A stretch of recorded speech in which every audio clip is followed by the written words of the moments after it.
Watching Trump live right now? Yeah, I'm about to also. Welcome in, everybody. Getting started here. 1 second.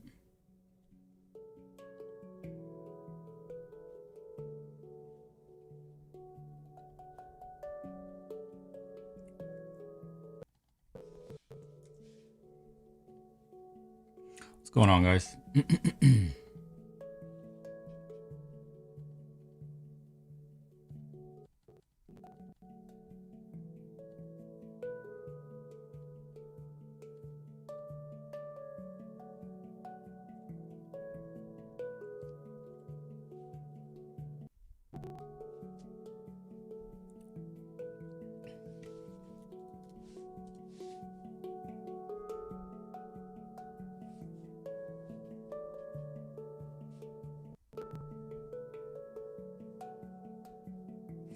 Trump's full of it. We'll see right now. Let's see what he says. We'll get it playing in a second. He's also said that, you know, there's a possibility that we might see a little bit more of this. It doesn't look like we just got the feed from inside the White House. We are live. The president will walk out any moment now. And one thing I'm going to be listening for, Andy, and something that we're going to be speaking about with Hal Kemper and Venom Tailblue, it does look like we have Trump step. All right, thank you so much. Let's take us out to this live here on Live Now from Fox. President Tailblue, they're addressing the nation on this conflict. My fellow Americans, good evening. Let me begin by congratulating the team at NASA and our brave astronauts on the successful launch of Artemis 2. Is the audio still messed up? It will be traveling further than any man. Was that his audio or it's my audio? Audio is skipping. I might have to restart. I don't know what the fuck is going on with this shit update. Rocket has How about now? Refresh. Oh, it's his audio. Okay. And will very substantially pass the moon, go around it, and come back home from a distance that has never been done before. It's amazing. Okay. It's the video, not you. You guys are fucking trolling me. Okay. They are on the way, and God bless them. These are brave people. We want to God bless those four unbelievable astronauts. As we speak this evening, it's been just 1 month since the United States military began Operation Epic Fury, targeting the world's #1 state sponsor of terror, Iran. In these past 4 weeks, our armed forces have delivered swift, decisive, overwhelming victories on the battlefield. Victories like few people have ever seen before. Tonight, Iran's Navy is gone. Their Air Force is in ruins. Their leaders... Trump sounds like hammered shit. Is it Trump? Let me test another video. Tell me if we're watching this next. Does this sound bad? I want to look at how the global economy will collapse. Does this sound bad? Specifically, how the U.S. economy will collapse because of this war. Now, the argument I want to make to you today is that financial... Sounds good. Okay, so we are at the beginning of Trump's... Let me refresh it. Great to be with you, gentlemen. Listen, I think that speech was wisely used by... The moon, go around it, and come back home from a distance that has never been done before. It's amazing. They are on the way, and God bless them. These are brave people. We want to God bless those four unbelievable astronauts. As we speak this evening, it's been just 1 month since the United States military began Operation Epic Fury. Gracias. Targeting the world's #1 state sponsor of terror, Iran. In these past 4 weeks, our armed forces have delivered swift, decisive, overwhelming victories on the battlefield. Victories like few people have ever seen before. Tonight, Iran's Navy is gone. Their Air Force is in ruins. Their leaders, most of them, terrorist regime they led, are now dead. Their command and control of the Islamic Revolutionary Guard Corps is being decimated as we speak. Their ability to launch missiles and drones is dramatically curtailed, and their weapons factories and rocket launchers are being blown to pieces. Very few of them left.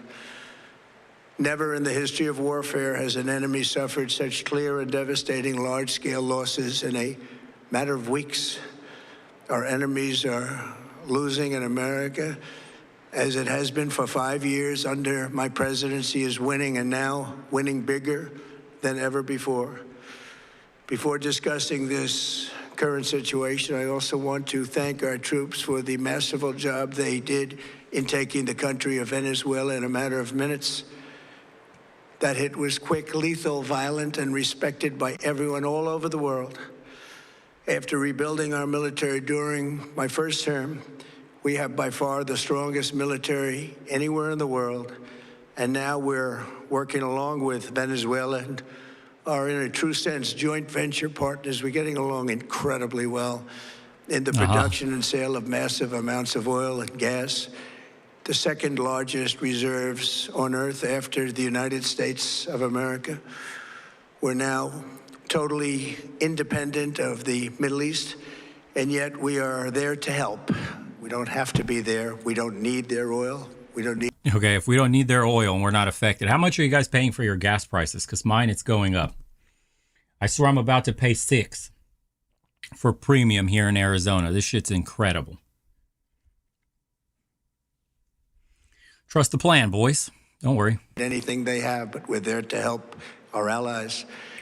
Tonight, I want to provide an update on the tremendous progress our warriors have made in Iran and discuss why Operation Epic Fury is necessary for the safety of America and the security of the free world.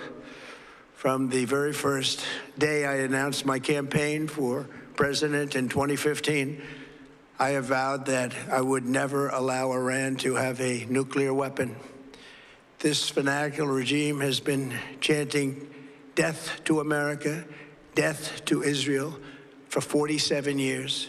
Their proxies were behind the murder of 241 Americans in the Marine barracks bombing in Beirut, the slaughter of hundreds of our service members with roadside bombs.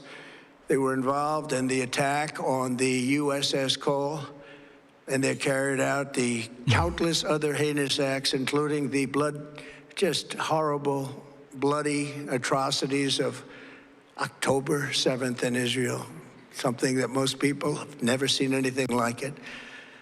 This murderous regime also recently killed 45,000 of their own people who were protesting in Iran. 45,000 dead. For these terrorists to have nuclear weapons would be an intolerable threat. The most violent and thuggish regime on earth would be free to carry out their campaigns of terror, coercion, conquest, and mass murder from behind a nuclear shield. I will never let that happen, and neither should any of our past presidents.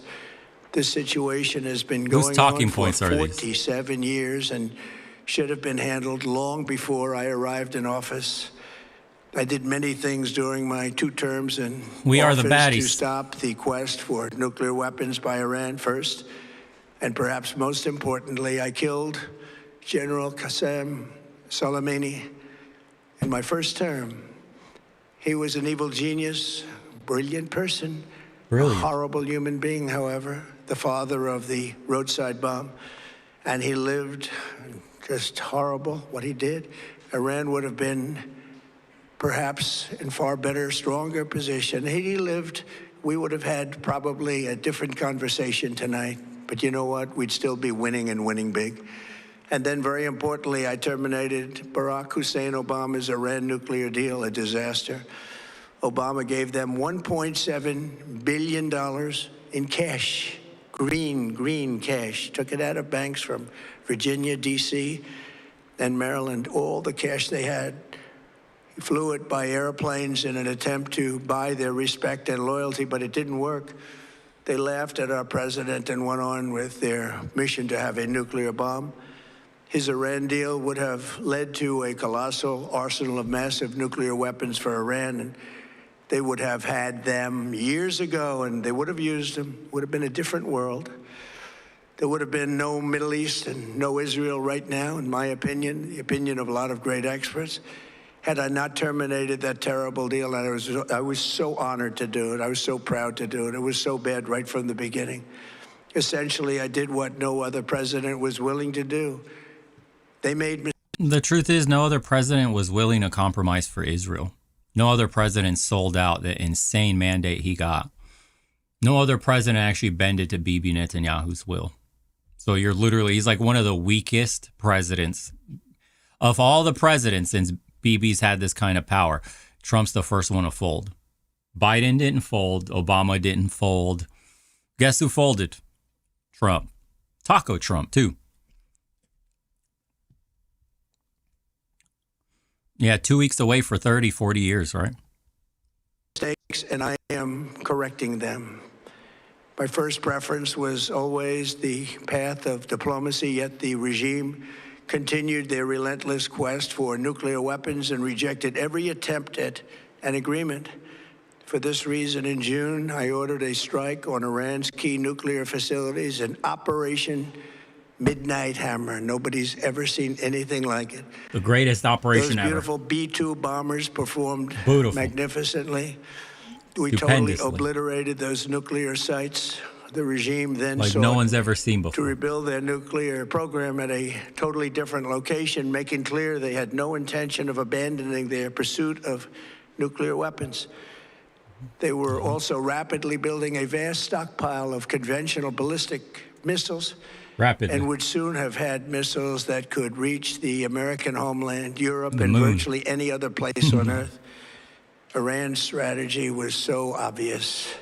They wanted to produce as many missiles as possible, and they did, with the longest range possible. And they had some weapons that nobody believed they had. We just learned that out. We took them out. We took them all out so that no one would really dare stop them. And their race for a nuclear bomb, a nuclear weapon like nobody's ever seen before. They were right at the doorstep. For years, everyone has said that Iran cannot have nuclear weapons, but in the end, those are just words if you're not willing to take action when the time comes. As I stated in my announcement of Operation Epic Fury, our objectives are very simple and clear. We are systematically dismantling the regime's ability to threaten America or project power outside of their borders. That means eliminating Iran's Navy, which is now absolutely destroyed, hurting their Air Force and their missile program at levels never seen before, and annihilating their defense industrial base. We've done all of it. Their Navy is gone. Their Air Force is gone. Their missiles are just about used up or beaten.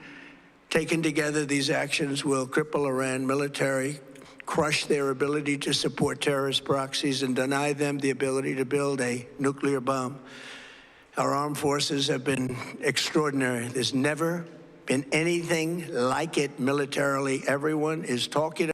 They did have, there's an update here. It says, just in beneath the mountains of Isfahan, the IRGC built a subway system for ballistic missiles, tunnels carved into granite half a kilometer deep, reinforced with North Korean engineering and Chinese technical assistance, connecting cavernous assembly halls where solid fuel motors, yada, yada, yada, right? So this system was designed for exactly this scenario, to survive America and its bunker busters. This was a huge weapons depot and whatever else.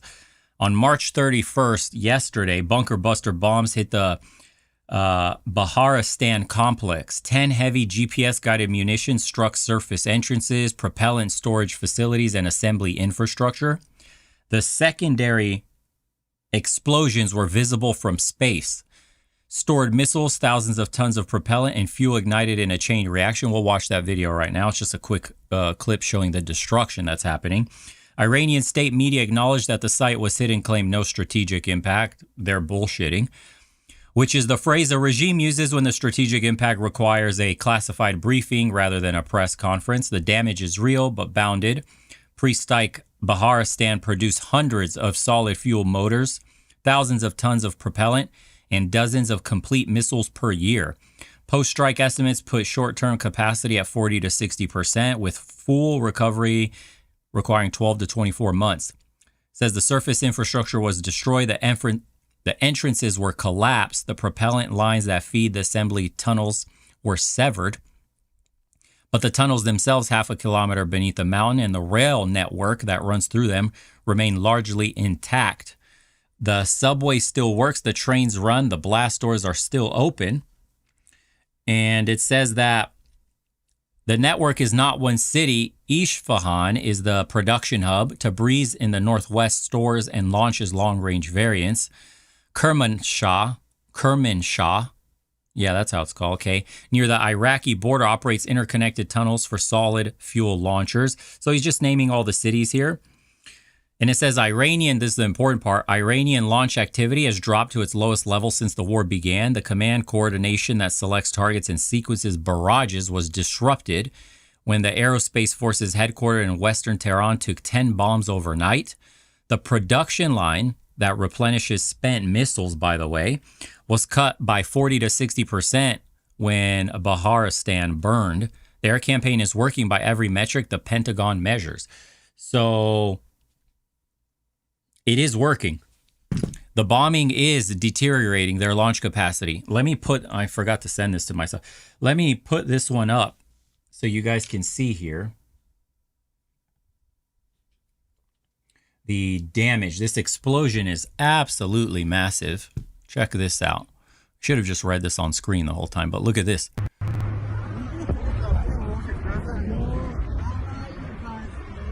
That's huge, dude. Bunch of secondary explosions were happening.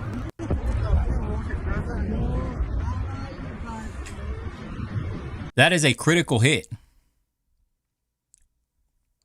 I don't know if anybody's got updates of that. No, they don't. That's a critical hit that's been done to them in their capacity to do war in their current form. The question, though, and this guy asks a similar question, does it even matter? Yes, if you're going to do a ground invasion, potentially in the next week, who knows, based on the deadline, maybe even this weekend, who knows, that deterioration of your abilities actually matters. So if you think of it like this, he's going to go meet China that he put off, I think, next month. He's going to have some leverage because they're starting to turn the tide. But you haven't answered the question, which is what everybody's asking. When is the Strait of Hormuz going to open, and how are you going to keep it open? And how are you going to guarantee the ships? We've already walked back, unfortunately. Taco Trump has already walked back that he's going to force the strait to reopen. They've moved the goalposts back a bit and said, well, I don't care if the straits stay open. That doesn't affect the United States. We have nothing to do with that. If any of the allies want to do something in regards to the straits, they're free to come in and force it themselves. Well, most of these countries, like the European Union and Asian countries that depend on Iranian oil or Middle Eastern gas in general, at least for the Iranian oil, they've begun, back channeling and some form of diplomacy, striking deals with Iran individually. Like, can't remember who it was, but I think Italy was one of the countries. There's a couple of other countries that are, maybe France was rumored to be discussing directly with Iran, and they will be paying directly in Chinese yuans. So their boats, their tankers will go through, oil will flow at a price. There is a toll to go through the strait now. So that means we can't do anything, really. In the last week, so far, we've admitted that the insurance companies will refuse to insure any of the ships. It is almost impossible to get any ship through because it just takes one munition successfully hitting a tanker to completely stop all the other ones from going through. So as long as they're able to launch one cheap drone, have a successful hit, one cheap ballistic, not even a cheap ballistic missile, but one missile from mainland Iran, short range, doesn't matter, cheap, then the strait remains closed and everybody suffers. Now, if the global economy suffers to the extent that it is, or Iran starts to still with the few missile launchers they have, should the United States actually manage to hit even more critical infrastructure for their production facilities, their capabilities, then you might have a degraded Iran to such a state that they cannot launch any more drones or missiles in the volume needed to actually cause damage to the GCC. You might be able to land some Marines, put a bunch of assets there on the ground, and completely destroy their capability. If and only if China and Iran do not help them with material, I don't know, any material in general.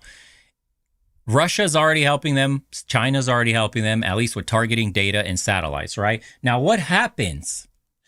Should they provide material support overtly? This we don't know. This we don't know. Now, like a wounded dog or a cornered animal, should Iran be in a precarious situation like this, facing an invasion, facing civilian infrastructure destruction, facing critical facilities being taken offline through bombing raids, why not just scorch earth everything and strike desalination plants, strike nuclear facilities, strike gas facilities, strike the other petroleum facilities of the GCC states? Why not? Go after all the depots, all the fuel depots, the gas depots, go after all the pipelines, and go after the other facilities as well. Why not make it so that if there is a ground invasion, if their capability to defend themselves is at a critical juncture, why wouldn't you just scorch earth it? You have nothing else to lose. This is the danger of the escalation ladder that we're facing. We're trying to do enough damage to get them to heal. They won't. If we push too far, they then bomb all the other critical infrastructure of our allies. Then oil and energy in general will see an incredible supply shock where $200 a barrel is all but guaranteed. The global economy goes into a recession, if not a depression, and we get absolutely screwed big time in terms of American hegemony because we still won't be able to solve a random drone or missile hitting a tanker trying to cross the Strait of Hormuz. This could be the end of the petrodollar. And there are second and third, fourth order effects here. It's not just oil. It is the helium. It is the germanium. It is the gallium. It is so many things are at play here. The rare earths from China that they will use as leverage to get their oil, because you think China is just going to stay still and let the United States make a muck of the Middle East? No, China's going to obviously say, hey, our economy is suffering. We're on the brink of collapse, and now we're going to make you suffer too. So we either got to move on Taiwan now while we can, while you're busy in the Middle East, or we're going to absolutely cripple your industries by pulling out. They've already done so with rare earths. They've already done so with fertilizer. We have a urea shortage, which we need for the fertilizer. It's planting season currently, you guys. All these things are coming online this year, not tomorrow. We still have a couple of weeks of oil that countries are receiving. There are still some tankers on the waters. There's still some tankers allowed to cross because the yuan designation that they're selling under. But there is a rapid constraint in supply that countries would have normally 2 to 3 weeks, 4 weeks or so of supplies. We're running into that window. It's closing. So we need to get a big win here very quickly. This is why he keeps pushing this back another week or two, seeing the kind of damage they can do. But that clock is ticking where the door shuts completely and there's no going back after that. Now you're going to cause some massive amounts of civil unrest or back channeling by states with Iran, some sort of destabilization that escalates, whereby China may now be forced to help materially Iran in exchange for oil. The situation can become so dire that China goes, we can't wait anymore. What do you need? What do you want? Maybe we're going to have to make some sort of deal. And Iran will be in such a precarious situation that they'll be predated on by the Chinese government in that sense. Kind of how Russia was forced to sell its oil for a massive discount just to fund the Ukrainian war when they were being essentially kicked out of SWIFT, shunned by the West, sanctioned to death. They had to sell at a discount through India to give themselves an ability to actually function economically still. Other Asian nations could make similar demands of Iran while under economic pressure from you could say, an energy crisis, And so in that sense, maybe it could become a lifeline for Iran. We don't know.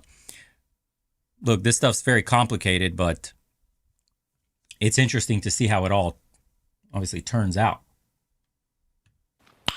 At MLRS7, we donated $2. How do we reverse the great replacement? We're not gonna. By the way, hope you guys like the new voice. I upgraded some things in the background here. Let me go red on red. At Tiberius Rex donated $10. Netanyahu. Jesus Christ has no advantage over Genghis Khan. Israel has closed the Church of the Holy Sepulchre during Easter. This is the only discussion that needs to be had in the West. That only matters if you're Christian, to be honest. This whole Judeo-Christianity and those who bless Israel will be blessed, and, you know, the boomer Christian simps, they're the ones that have an issue with all that. A lot of young kids today are secular. They don't care. A lot of millennials are secular too, or non-practicing, but still would call themselves Christian, but don't care about the church like that. This is real conversations that someone said, F Judeo-Christians. Yeah. Whatever. Let's just see what Trump's got to say. About it, and tonight I'm pleased to say that these core strategic objectives are nearing Bo, sir, you went to Romania for a reason: to retire my parents. I didn't go there for any other reason other than retiring my parents. And at the same time, while I did that, travel around and see what Europe's like. That's it. At MLRS7, we donated $2. Is great replacement happening in Europe too? Yes, but at a slower pace. There are migrants coming into Eastern Europe. Think Romania. Think the Balkans in general. You're really talking about the Balkans. Poland counts too. Yes, there are migrants coming. There is a shift European-wide, though, where all the parties are moving to the right because all the right-wing parties have gained record numbers of seats. All the center and center-left or far-left parties have gotten crushed. I mean, historic losses. Finally, there are things happening like the UK, for example, the Home Office. You know, they sent out a couple of tweets saying they will investigate the grooming gangs now. The grooming gangs, also, the investigation will specifically look at race and how it comes into play into the statistics, which would have been unheard of just a year ago. Also, they will stop sending police officers to police tweets online. This is the UK police saying this officially on Twitter. They have to placate to the masses because a huge amount of right-wing populism is exploding in Europe right now. Marine Le Pen's party had record numbers of wins all over France. AFD is now, I think, the second largest party, on the verge of being the first, if not already. They've had massive amounts of wins. It is getting to the point where center-right or right-wing parties can now form coalitions to completely kick out left-wing parties. So the left has to move right. Nationalism is on the rise in Europe. Populism is on the rise in Europe. We have right-wing populism and nationalism on the rise in Europe. Europe is already talking about closing borders. Germany's announcing they want to repatriate or completely remove 800,000 Syrians from Germany. Things are happening. They're not as fast as you may want. They are happening, though. At Mark donated $2. What kind of bug sandwiches do you prefer? You know it's cockroaches, bro. They say they have a lot of chitin and protein in them, right? At Hillbilly Hank H9X donated $2. All hail Hank the Hillbilly. Yeah. Oh, thanks, bro. At MLRS7, we donated $2. Do you think we will have another Unite the Right? In the United States, it's going to take a while. We're going to have to actually cleanse ourselves of Trump and the absolute betrayal of right-wing populism. The mandate he got is real. The energy is alive. The vast majority of Americans, over 50% for sure, based on the mandate alone, prefer that the country be governed in that conservative America first nature that Trump absolutely torched and failed to institute. Tacoed it. He tacoed what he had. He sold out. It will come back.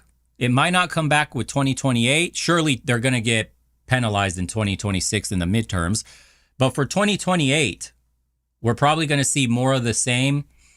absolute swamp creatures from this administration and swamp creatures from the left attempt to seize power, they're going to all be co-opted by the wealthy elite, the donor class. Nothing will change, and the people will be apathetic at the voting polls, and we'll probably have actually low voting turnout. I wouldn't be surprised. But the country will then turn around back into absolute shit at an accelerated rate. And then and only then, through discontent, we may have something happening where you have a new candidate that comes up that's from the people potentially, or just not groomed by the elite, that's able to speak in a manner like Trump, but relate to the average man more so. And he's got no skeletons in his closet, or very little that allows him to be controlled by special interest groups. And yeah, the energy's there. It just needs to be harnessed. And we need somebody bolder than Trump. It's over for people like Trump. It's over for Rubio. They're trying to mend J.D. Vance's, I guess, his image, because early on in the Iran war, he was cited as being one of the people in the administration that lobbied Trump to go all in on Iran, bomb them hardcore. So they're trying to mend that. I don't know. I really don't know. I'm not in depth on the actual individuals of the administration like that. Fuentes does a really good job at that stuff. I just see this for more of a zoomed out view. The administration in totality. And I like the more financial aspect, the markets, and how this deals with other countries, other actors, other players. At MLRS7, we donated $2. Why don't normies know juice box? Control everything. Because they're stupid and they watch TV and they listen to the radio and they trust headlines. And most of the normies are too busy barely surviving to do their own due diligence. Yeah, Gabbard was a fucking letdown. RFK Jr. is a letdown. Kristi Noem was a joke. Pam Bondi was a joke. Kash Patel is a fucking turd of a joke. This entire administration is garbage. They don't institute shit. And unfortunately, we're paying for it. You had some hope because maybe he would make America great again for real, but the signs were all over. The money he was getting from all the donors, sucking up to obviously $250 million and whatever he got from everybody else. We're screwed either way for 2028. You got swamp right versus swamp left. Doesn't matter. The billionaires still get their way. You're not voting your way out of this. Unless, literally, we replace everyone in it has to become almost like completely toxic to your entire political campaign to have any money from AIPAC, any money from special interests, any money from billionaires come into your campaign funds. Period. You have to be absolutely toxic. Nuclear levels toxic. We are live, bro. At AbGG6JZ donated $2. Are we live? We are live. No, I have absolutely zero confidence in Kennedy Jr. He hasn't even been able to ban glyphosate in the United States. Make America Healthy Again was fucking garbage. Make America Healthy Again has amounted to removing red food dye and whatever the fuck else. Okay, the number one, did you forget already? RFK Jr. said this. The number one issue for Make America Healthy Again was anti-Semitism. Did you forget that one? I think you forgot that one. At MLRS7, we donated $2. Who's better at manipulation, woman or juice? Juice boxes. Listen, if women never had the right to vote, they never get manipulated. And if women never had the chance to get manipulated and destroy every part of this country by instituting a welfare state, what is there to manipulate? They just go along with it's easy to propagandize them. Account Chad the Impaler donated $5. If we want to be totally honest, the U.S. should replace 50 stars on the flag with 56 pointed stars. Yeah, they don't need to. They could just buy a president for $250 million. It's simpler that way. Completion. As we celebrate this progress, we think especially of the 13 American warriors who have laid down their lives in this fight to prevent our children from ever having to face a nuclear Iran. Twice this past month, I have traveled to Dover Air Force Base, and it's been something. I wanted to be with those heroes as they return to American soil, and I was with them and their families, their parents, their wives, their husbands. We salute them, and now we must honor them by completing the mission for which they gave their lives. And every single one of the people, their loved ones said, please, sir, please finish the job. Every one of them. And we are going to finish the job, and we're going to finish it very fast. We're getting very close. I want to thank our allies in the Middle East, Israel, Saudi Arabia, Qatar, the UAE, Kuwait, and Bahrain. Saudi Arabia, you just told MBS he had to come crawling on his knees kissing your ass. He's had to suck you off. He never thought he'd have to suck me off and kiss my ass. Look at him now. You what? Our great allies? Oh yeah, and you kissed my ass, your royal highness. Lips, put them here. What kind of shit is that? They've been great, and we will not let them get hurt or fail in any way, shape, or form. Many Americans... Dude, Qatar lost billions of dollars. Their economy, it took a massive hit. The largest LNG infrastructure in the world got taken offline. It'll take years for it to rebuild. They had to cancel all their contracts. What? We're taking good care of our allies. Imagine getting shit on and gaslit at this level. At GG6JZ donated $5. Recruitment age has been raised up to 42. Are you scared of being drafted? That's not the draft, bro. That's just recruitment. So you're allowed to be a good goy and go into the government, or sorry, into the military at 42 years old so you could go die for the Middle East. Totally.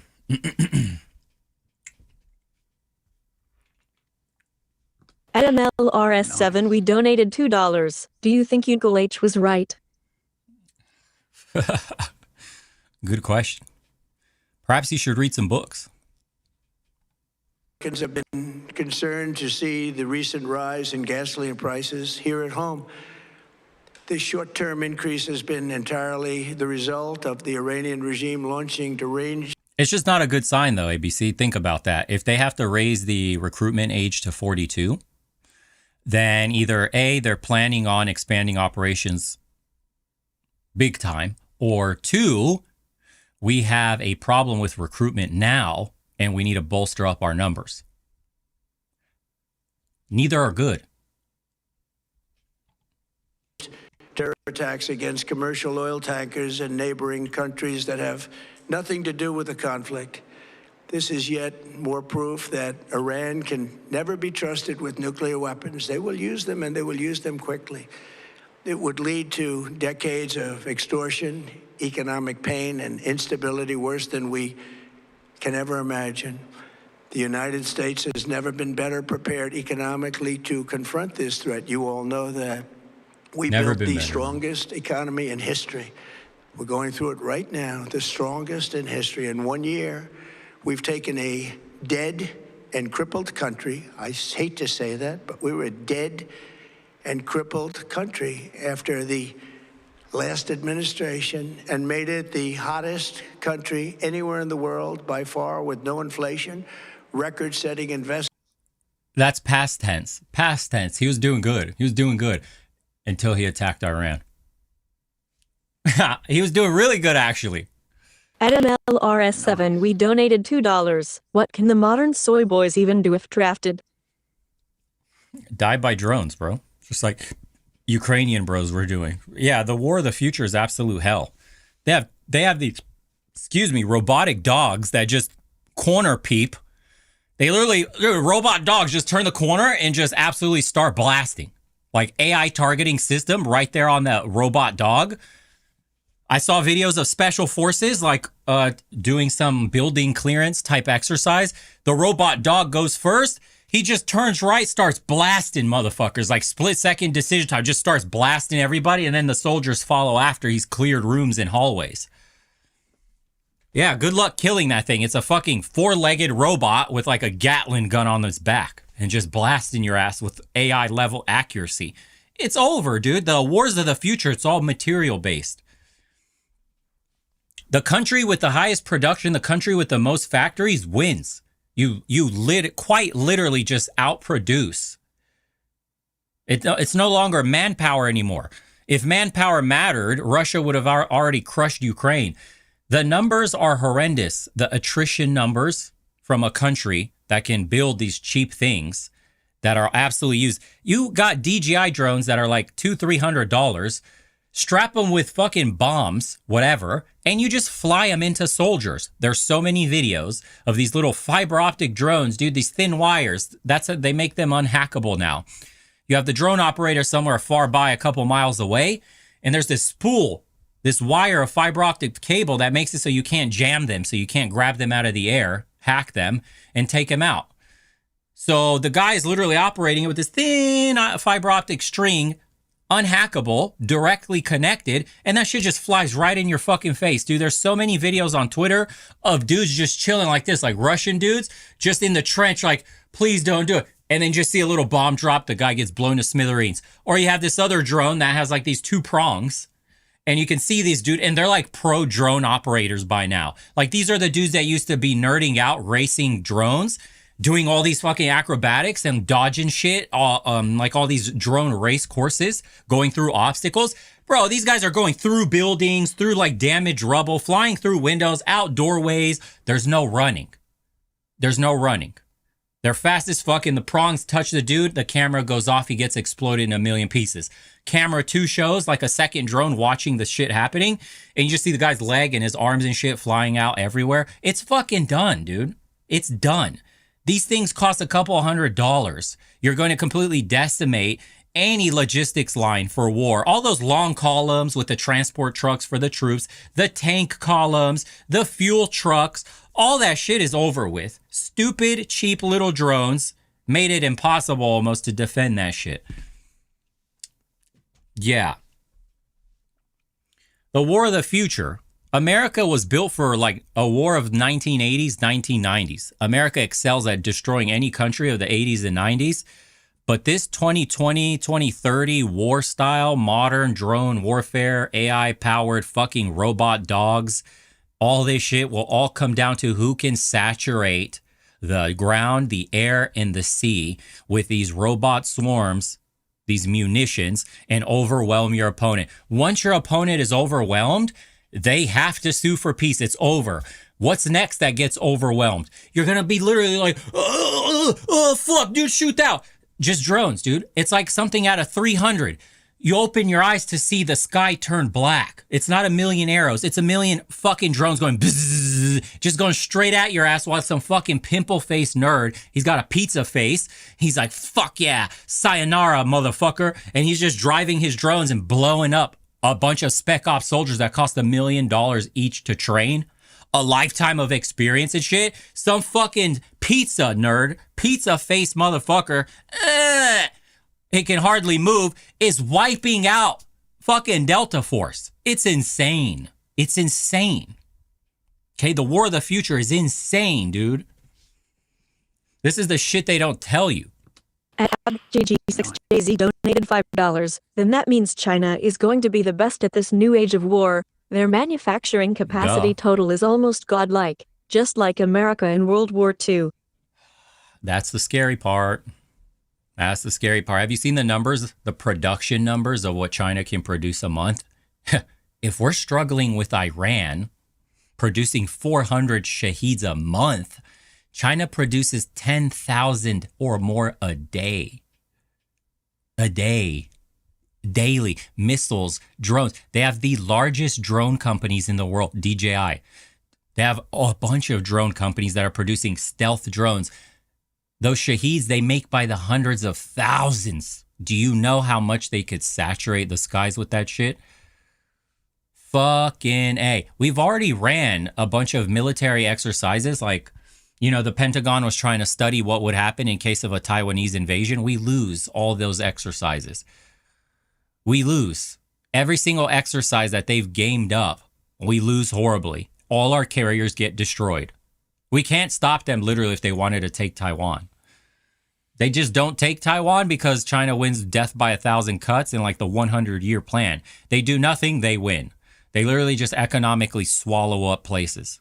That's it. They make you dependent on their entire infrastructure, top down, the whole stack. Some countries can't literally survive without fucking China right now. At MLRS7, we donated $2. Is China the next hegemon? No, we're going for a multipolar world. This is it. It's over. For our lifetimes, it's over. There's no more world hegemon anymore. We're going into a multipolar world, and maybe from that, something happens. There's a war. We'll be long dead by the time that next conflict of the world happens, where another hegemon concentrates power and it turns this shit into a new world order, a one world government. That's coming. That is coming. It's inevitable. Yeah. But we're headed for a multipolar world. For sure, China and the United States, and maybe, who knows, Russia will be like the minor hegemon there in the multipolar world. It'll be 2 major players, 1 minor. So we'll see. Not looking good, though.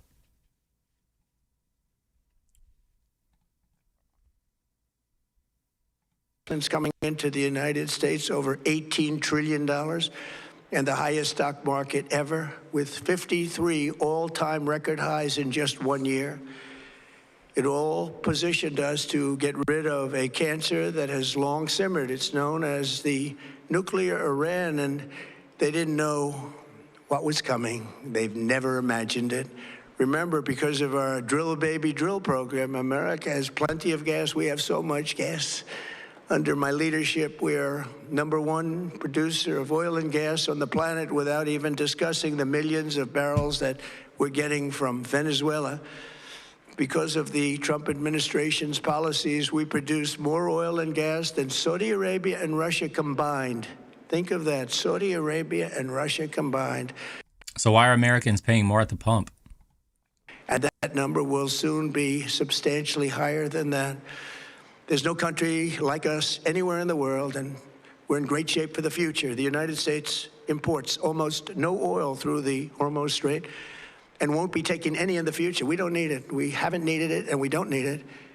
We've beaten and completely decimated Iran. They are decimated, both militarily and economically and in every other way. And the countries of the world that do receive oil through the Hormuz Strait must take care of that passage. They must cherish it. They must grab it and cherish it. They can do it easily. We will be helpful, but they should take the lead in protecting the oil that they so desperately depend on. You see how we walk that one back? You see that? So to those countries that can't get fuel, many of which... One of the ways we were going to end the war was that they had to open up the strait. Now, all of a sudden, we don't need the strait anyways. Fuck the strait. Fuck you guys, we're independent. Anyways, open it yourself if you want. We're just here to bomb some shit. What, bro? Refused to get involved in the decapitation of Iran. We had to do it ourselves. I have a suggestion. #1, buy oil from the United States of America. We have plenty. We have so much. And #2, build up some delayed courage. Should have done it before. Should have done it with us, as we asked. Go to the strait and just take it. Protect it. Use it for yourselves. Iran has been essentially decimated. The hard part is done, so it should be easy. And in any event, when this conflict is over, the strait will open up naturally. It'll just open up naturally. They're going to want to be able to sell oil because that's all they have to try and rebuild. It will resume the flow. They're selling their oil already. We had Besson come on last week, remember, when we were streaming, saying it's a 5D chess strategically because, we need oil to be sold to keep the prices low. We're going to 5D chess. Iran is going to be allowed to sell its oil for high prices now. No more sanctions on Iranian oil. Yes, I understand, Clarice, or whatever the fuck her name was. You're just a woman. Go back to the kitchen. What you're not understanding about my 5D chess in your framing is that, yeah, we're making them rich. Yes, they're getting so much more money to buy more shit. You just don't understand, Clarice, that at the end of the day, we're here to win. Don't you see the Dow is at 50,000? Well, it was at 50,000, Clarice. Buy defense stocks. What are you doing? Get back in the kitchen. Frame this correctly. Let me speak to your boss. What the fuck are we doing? What are we doing, dude?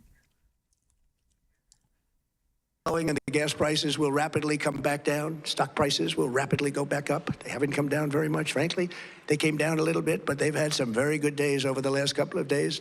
We've done actually much better than I thought, but we had to take that little journey to Iran to get rid of this horrible threat. With our historic tax cuts, where people are just now talking about receiving larger refunds than they ever thought possible, they are getting so much more money than they thought. That's from the great big beautiful bill. Our economy is strong and improving by the day, and it will soon be roaring back like never before. It will top the levels that it was a month ago. Oh, my I've Lord. made clear from the beginning of Operation Epic Fury that we will continue until our objectives are fully achieved. Thanks to the progress we've made, I can say tonight that we are on track to complete all of America's military objectives shortly, very shortly. We're going to hit them extremely hard over the next Okay, 2 weeks, is that? 2 to 3 weeks. Wow, we're in this for another 2 to 3 weeks. It just keeps extending, huh?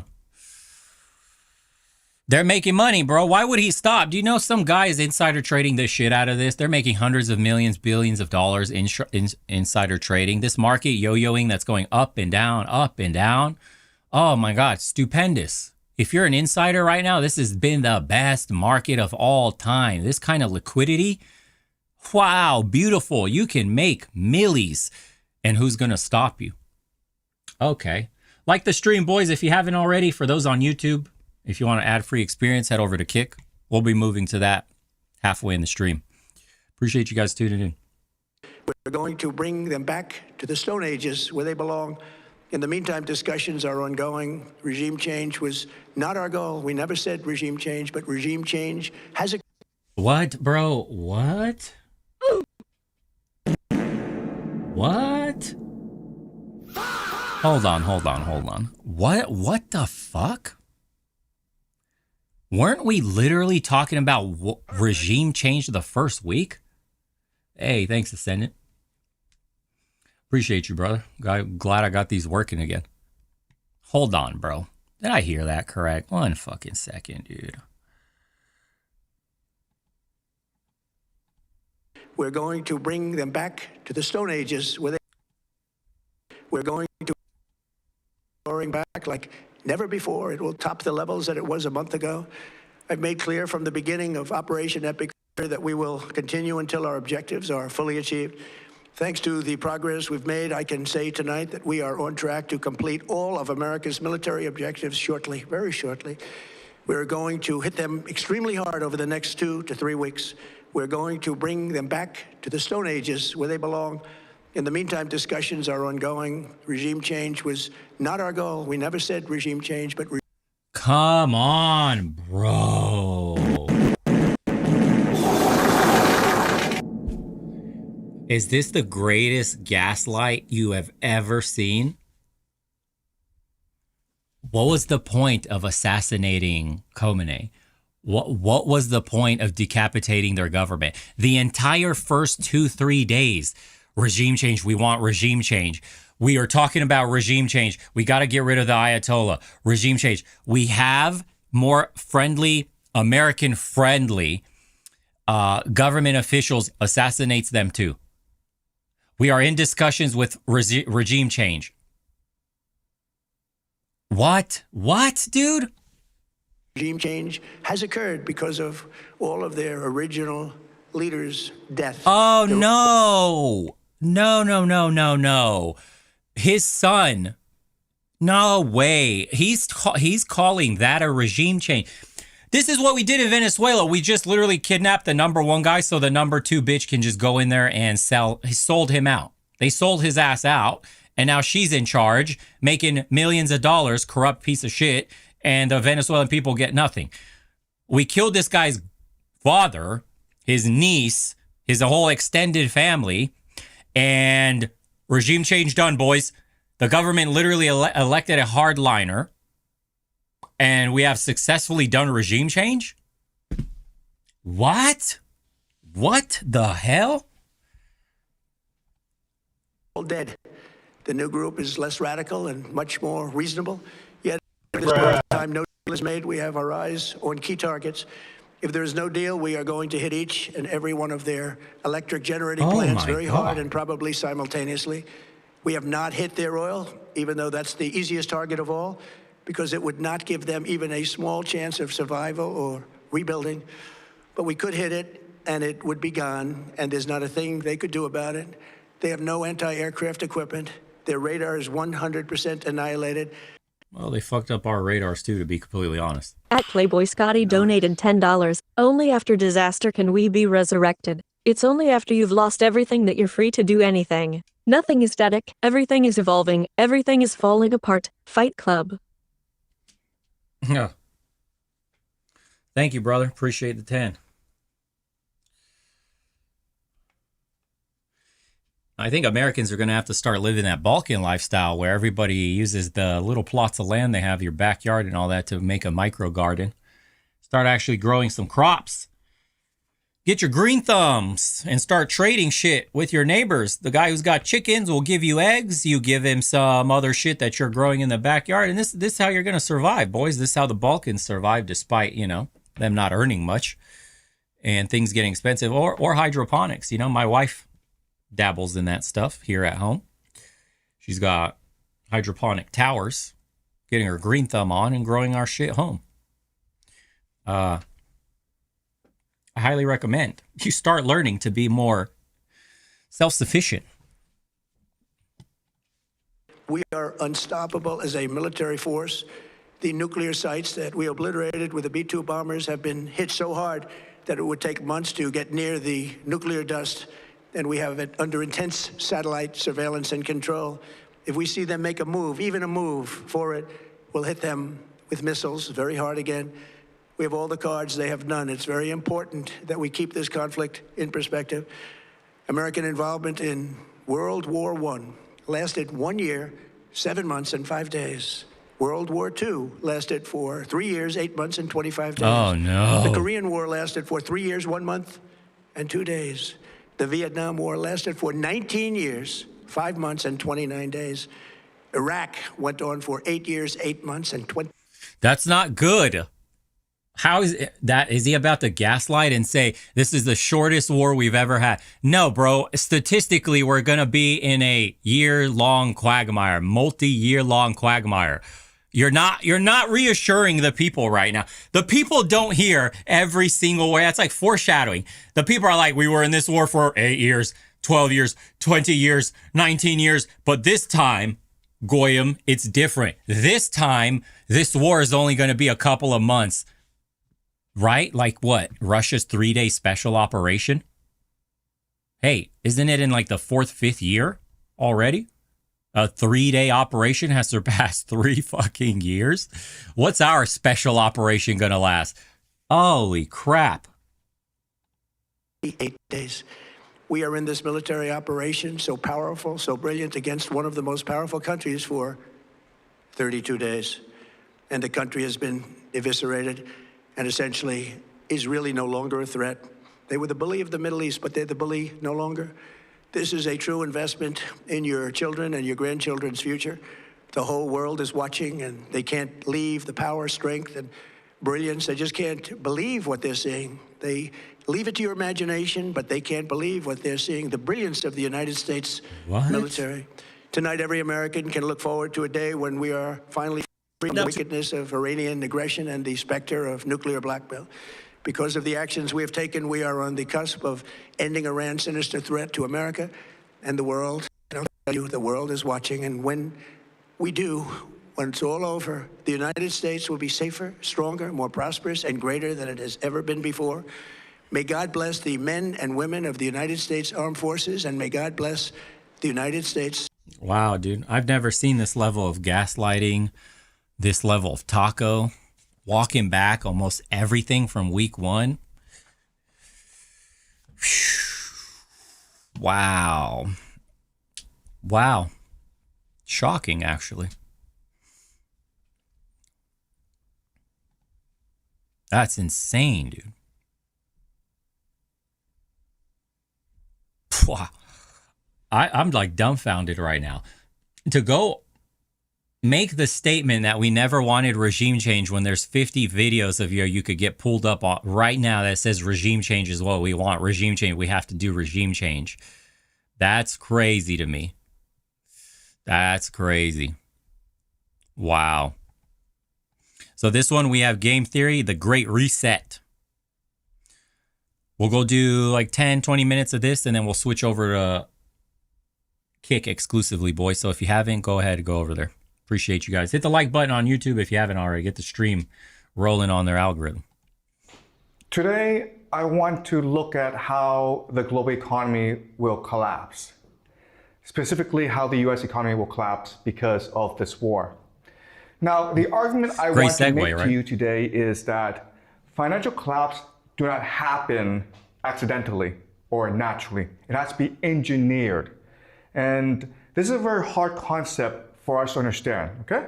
So in economics, there's something called the boom-bust cycle, which basically states that in capitalism, you have the economy booming, then suddenly, for whatever reason, it collapses, okay? That's because of the central banks. America lost its republic when it created that central banking system. It was a wrap. The death knell was coming off the gold standard. Now you gave the central banks ultimate power to print infinite money. It's called the boom-bust cycle. And it's all manufactured. The idea is that if you study economics, they teach you that this is just a natural part of capitalism, because in good times, people spend too much money. They become overconfident. And so then they waste a lot of money, and then it collapses. The economy turns bad, and so you have to focus on being more lean and efficient. And look, guys, from the Roman Empire to other empires before it, they all fail for the same exact reason. It's monetary policy. Monetary policy was the ultimate downfall of the Roman Empire. There are things that exacerbate problems, like civil unrest from, you know, say open borders, the United States, or the Romans importing mass amounts of savages and then declaring all of them citizens of Rome, just handing citizenship to everybody. Universal suffrage, stuff like that. It accelerates the decline. But ultimately, monetary policy is what causes the collapse of an empire. America is the empire. It is collapsing upon itself from all of its debt. This is what you're seeing right now. It's that simple. The Eastern Empire and the Western Empire, they both fell because of economic policies. They both fell for the same exact monetary policy, the same reason, the same inflation we're seeing, everything. The only reason the Eastern Empire, Constantinople, lasted as long as it did is because where it was placed on the map. It was a major trading hub, the Solaris was it called?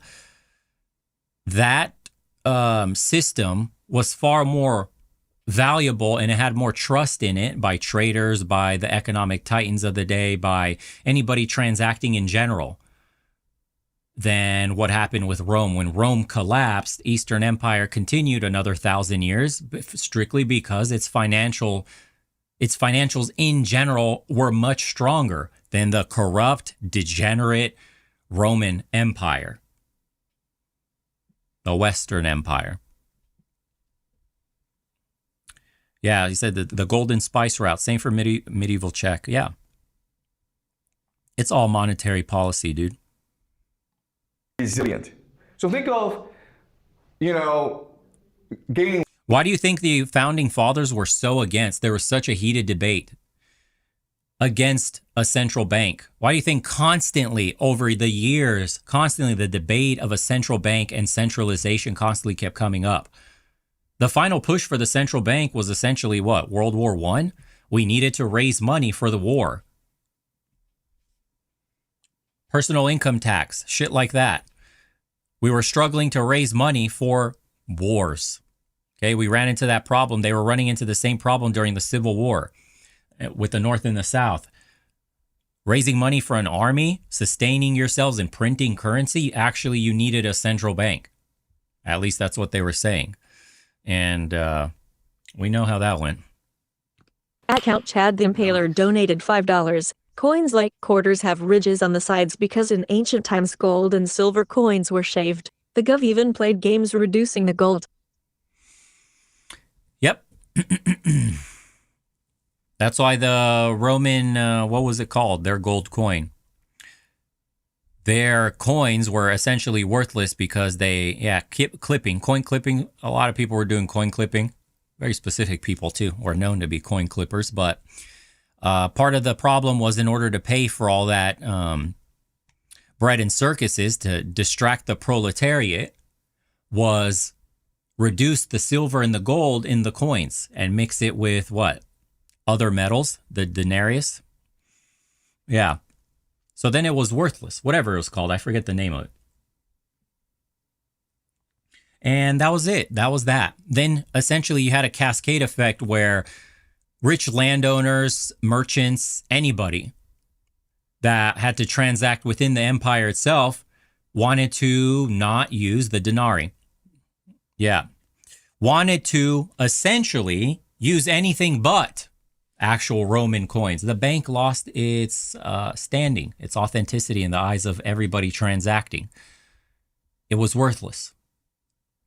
So what happened? The empire tried to tax people, and they kept taxing them over and over again, more and more, demanding more taxation for an empire that was crumbling, that was overspending, that was corrupt. The Senate was corrupt, and they kept on taxing people. So what do? You buy assets, you transact outside of the empire's reach. All the wealthy barons, every merchant, everybody was going further and further and further away from the empire and where they were buying and maintaining their assets. So the empire lost the ability to tax them completely. And so the coffers essentially disappeared. The spending power evaporated, and so did the empire along with it. Phony money isn't worth anything anymore. And your dollar only has value because you believe it has value. We all accept that the dollar is worth what we say it is. It's not backed by anything. It's not backed by gold. It's magic. It's just a piece of paper, and we both say, yep, that's that. And our government keeps spending it. Weight, okay? You gain too much weight, and then you Oh, he explains that in the video? Yeah, let me shut the fuck back, up. so then you lose weight. And that's the idea of the boom bust cycle. The problem, though, is that no one can explain properly how and why suddenly the bubble pops, okay? What is the mechanism or trigger for the collapse? If you study economics, you will never ever know the answer. So we are going to focus on speculation today, okay? So again, the internet knows this, but I've never studied economics. I don't know much about economics, but I'm curious as to why this happens, okay? Why is it that bubbles pop? How do economies rise and fall, okay? So I'm not an expert. I'm not even a professor. Yes, I understand. But what I do is I engage in speculation for fun, for entertainment, okay? So just see this as a fun class where we're gonna explore some fun topics that have no scholarly basis, okay? All right? So just keep this in mind, guys. All right, so let's look at very quickly the main explanation for why booms and busts happens. And this is from Andrew Ross Sorkin, who is probably the most influential financial journalist in America. And he wrote a book called 1929, which looks at the stock market collapse of 1929, and he offers a very good explanation as to why it happened. Okay, so Amber, could you read for me, please? Of course. Lengthy, uninterrupted booms like the one in the 1920s produce a collective delusion. Optimism becomes a drug or a religion or some combination of both. People lose their ability to calculate risk and distinguish between good ideas and bad ones. Okay, so again, this is a set explanation for why there's a bubble burst, because it's delusional, and then it's like you fly too high, okay? But you're not supposed to fly, so then you fall down to the ground eventually. It's just gravity, okay? The idea of gravity. But what I want to show you today is there's actually another explanation, which is this is all being engineered. There are people behind the scenes who have the power to cause economies to rise and to fall, okay? So let me give you an example of this. All right, let's just say you're a bank. All right, you're a bank. And your job is to take those money, save it, and then use it properly in order to promote the economy, okay? So let's just say we put $1 million into the bank. You know, it's an interesting book. How usury destroys a country. Usually instituted through the central bank so that it sucks up wealth from the lower and middle classes into a concentrated few hands at the top, which then causes the collapse of a country. Usury is also weaponized. You should read a book. You guys, there's a book. It's very interesting. It's called The History of Central Banking and the Enslavement of Mankind. I read that book years ago. Very interesting book. It's banned in a couple of countries. Should explain a little bit of financial systems. Sounds very illegal. There's another one, A Creature on Jekyll's Island, I believe. And very, very interesting books. How money is a tool for control. Yes, indeed. And when central banks are no longer in the hands of the people, that is when you become a slave in your own country. If the central bank is private, if the central bank is not in the hands of the people, controlled by the people, you don't have your country anymore.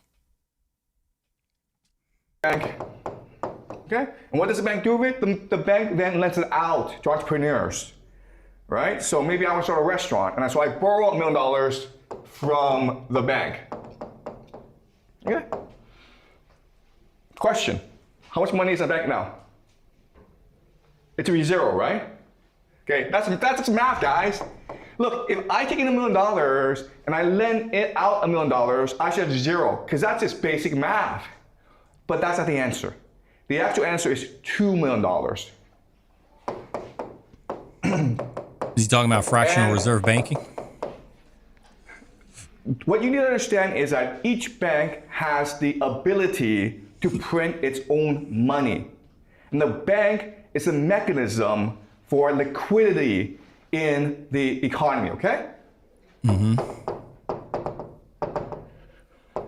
And this is a great illusion. This is a delusion, okay? Behind the economy, where money is just an idea, it's a concept, it's a collective hallucination. All right? But the problem is there are thousands, tens of thousands of banks everywhere.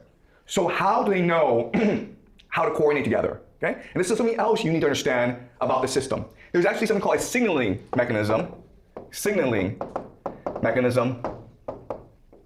Okay? So all these banks are separate, but they are linked together into something called a central bank. Okay? A central bank.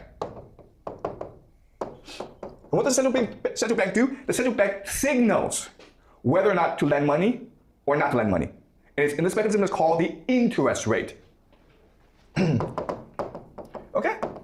Now, again, if you study economics, what they will teach you is that depending on the interest rate, if it's low, maybe 1%, or 5%, or high 5%, then that will determine how consumers behave. If the interest rate is 1%, what this means is I can go to the bank, get money, and buy a house, right? If it's too high, 5%, then I don't want to go to the bank to buy a house. And this is what you're taught in economics class. But there's actually another explanation, which is the interest rate is not to signal consumers or homeowners to buy, but rather for banks to lend or not. It doesn't make sense. Because the banks, what they can do is, depending on the interest rate, they know that... You guys should look up this one's very interesting for those that have never heard of this. It's called BIS, and it stands for Bank of International Settlements. Watch how it's legally structured.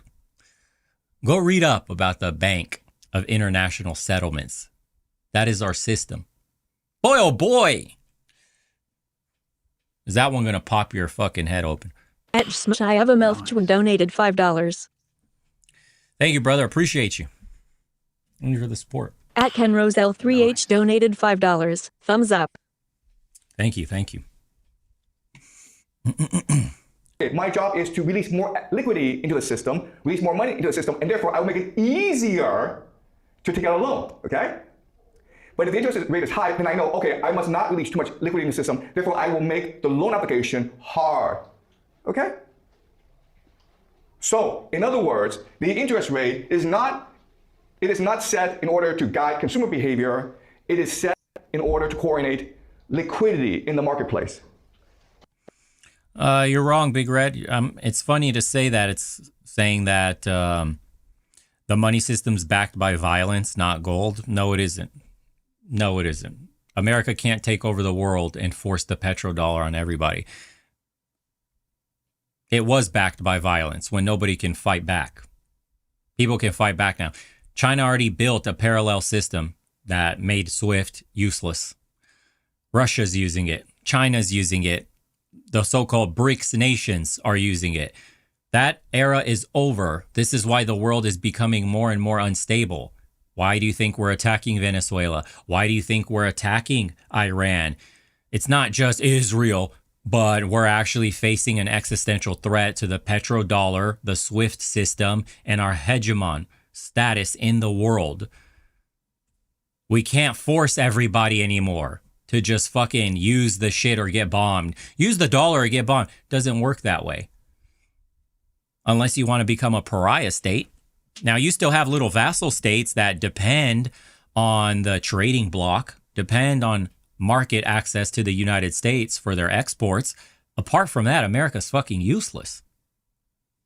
China is becoming more and more useful as an economic partner to most countries.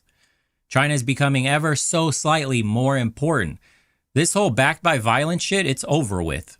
We don't have the appetite to go to war with the world to assert our dominance, and we don't have the advantages that we used to. There's nuclear proliferation that happened amongst the bigger bloc players, and look at how much we're struggling with just Iran. Yeah, I don't think you understand. The American empire is coming to an end. We're just trying to prolong that reality from happening. We're trying to extend the day that that happens. Ironically, why we call the Iran war a unforced error is because it's hastening the decline of the petrodollar in real time. The longer it takes us to destroy Iran, the longer it takes us to secure the strait, the more we struggle when we're supposed to. We live off of a reputation. You have to understand that we're the most powerful country in the world, so much so that we could basically take over any country at will. Iran is showing that's not actually the case. That's not a good look for us. Russia was considered one of the strongest militaries in the world, and that Ukraine would fall within a couple of days. We're 5 years into the Ukraine war. Russia revealed itself to be a paper tiger. They don't have the appetite for total war. They're struggling with Ukraine. We are struggling with Iran. This isn't 1980 anymore. Sure, in 1980, with our technological advantage, we could have, in the 80s and 90s, steamrolled them. The age of drone warfare has changed everything. It's over. Yeah, no, the dollar is not backed. It's not backed by violence. That makes no sense on the international market. The only reason people use the petrodollar, the dollar is the world reserve currency, simply because nowadays our market is the largest and we transact with the dollar by default, but people are moving away from it. People are moving away from it because we weaponized SWIFT against Russia. People are moving away from it because we've sanctioned countries for things we shouldn't sanction them for, or watched how countries got kicked out of this so-called world economic bloc led by the United States. Well, hey, if it makes you that vulnerable, if it turns you into that much of a bitch and you have to do whatever the United States says, well, then you're going to have a backup plan. You're going to have other trading partners. You're going to have to create parallel systems. War doesn't back the United States dollar anymore. What backs us is the economy, our large market access. We can enrich other countries by allowing them in. We're pushing countries out. We're alienating allies with wars like this, with the language, the rhetoric that he uses against Europe and NATO and all that shit. We're pushing our allies, our largest trading bloc partners, into the hands of our competition. This is what people don't understand. This guns, weapons, bombs is fucking irrelevant. The dollar is just backed by a status quo that's surviving on a debt-based economy because Americans spend the most out of everybody else. That's it. Okay, does that make sense? Okay, so these are two very curious aspects of this system that people don't really understand. So in order to understand the system, I will explain to you how the world works, okay? And I explained this before, but I want to summarize and apply it to this scenario, okay? So the first thing to understand is that we live in Plato's cave. Okay? Meaning that we're all chained to the floor and we're all watching a screen. And behind is this great fire where the elite create puppets so that we can collectively hallucinate our own reality, all right? And this mechanism that allows us to coordinate our imagination is, of course, called money. Right? So think of money as God, right? And so what money is doing is it's focusing our minds in a certain way that creates our reality. Right? So remember this idea and keep this in mind. Okay, so because of this concept, this allows us to create the world that we live in today. Okay? So remember how the world is structured. You have the empire, but then you have the game masters. Who are the game masters? They're the people in finance. Bankers. And this includes Bank of International Settlements, World Bank, International Monetary Fund, Wall Street, City of London. Okay, so these are different financial organizations that coordinate together, and they're the game masters. And what they do is they control how US dollars, which is the currency of this game, they control how US dollars moves around the system, okay? So USD. And this creates, of course, the global economy. But you cannot allow people to think that they're actually a set of people manipulating this game, because then people will think this is not fair, it's not transparent, right?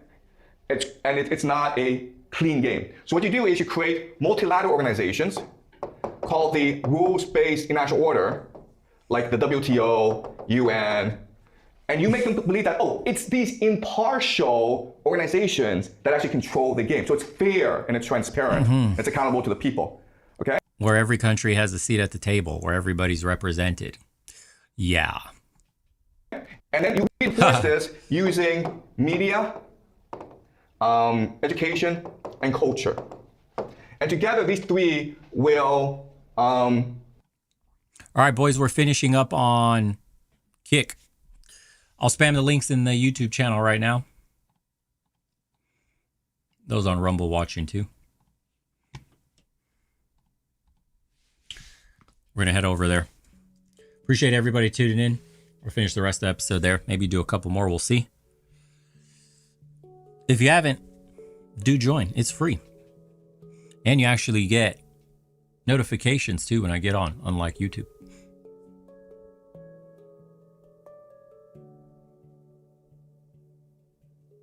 Hours after this post, oil spikes again 6% on new Trump threats. Is that actually what happened, or you're just making fun of the actual situation that that's what tends to happen? Let me see. Okay, you're just dicking around. No, you're not dicking around. Okay. Oil just shot up again. Wow. So are the markets going to open red tomorrow? Yep. If oil's going up like that, and we're in for a red day again. Yeah, that's nice. Hey, that lasted less than 24 hours. Wow. Oil managed to dip below 100 at 11 a.m. Beautiful. It's gorgeous. Gorgeous economy. Money is just being printed. Printed. Don't you like money being printed? Except not for you. People are literally becoming multi-millionaires in this shithole we call an economy. All right, YouTube family, we're headed over to Kick. Appreciate you guys tuning in. Thank you, everybody that was super chatting. We're going to finish up over there. And we'll catch you tomorrow. Try to get on earlier. Probably sometime around, 12 Phoenix time? What is that? 11 Pacific? Something like that. 11 to 12 Pacific time.